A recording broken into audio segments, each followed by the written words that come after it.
Hello friends, welcome to my channel মাইজিক একাডেমিতে। তো আজকে একটা ছোট্ট ইনফরমেশন দেবো। আরপিএফ এসআইয়ের পরীক্ষার তারিখ বেরিয়েছে এবং অ্যাডমিট কার্ড কবে বেরোবে সেই ডেটগুলো জেনে নাও। এবং এই ভিডিও ডেসক্রিপশন বক্সে আমি অ্যাডমিট কার্ডের লিঙ্ক প্রোভাইড করে দেবো, সবাই দেখে নিও। তো এখানে দেখো ফার্স্ট এক্সাম ডেট রয়েছে 2 ডিসেম্বর। তার অ্যাডমিট কার্ড বেরোবে কিন্তু কাল থেকে স্টার্ট হয়ে গেছে। আজকে 29 তারিখ হয়ে গেল, 28 তারিখ থেকে বেরোতে স্টার্ট হয়ে গেছে। তো এখন তাড়াতাড়ি চেক করে নিও আর দেখে নিও এক্সাম সেন্টার কোথায় পড়েছে। তারপরের এক্সাম ডেট রয়েছে 3 তারিখে, 3 ডিসেম্বর। তো এর অ্যাডমিট কার্ড বেরোবে কিন্তু 29 নভেম্বর থেকে, অর্থাৎ আজ থেকে।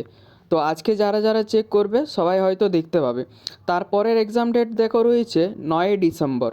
তো এর অ্যাডমিট কার্ড রিলিজ হবে, দেখো লেখা আছে 5 ডিসেম্বর। পরের এক্সাম ডেট দেখো রয়েছে 12 ডিসেম্বর। তো এর অ্যাডমিট কার্ড বেরোবে কিন্তু 8 ডিসেম্বর থেকে। তারপরের এক্সাম ডেট দেখো রয়েছে 13 ডিসেম্বর। এই ডেটটা কিন্তু আগের লিস্টে ছিল না, মানে এর আগেও একটা পাবলিশড হয়েছিল একটা তারিখ, সেখানে কিন্তু 13 ডিসেম্বর এই তারিখটি ছিল না। তো এই তারিখটি নতুন অ্যাড করা হয়েছে। তো এর কিন্তু অ্যাডমিট কার্ড বেরোবে 9 ডিসেম্বর থেকে। তো এই ছিল আজকের ভিডিও। আশা করি ভিডিওটি ভালো লেগেছে, আর আমি ডেসক্রিপশন বক্সে লিঙ্কটা প্রোভাইড করে দেবো, সেখান থেকে সবাই চেক করে নিও। আর যদি কোনো ডাউট থেকে থাকে সেটা কমেন্ট করে বলতে পারো, আমি অবশ্যই হেল্প করব। তো চলো আজকের মতো tata, bye bye and Radhe Radhe.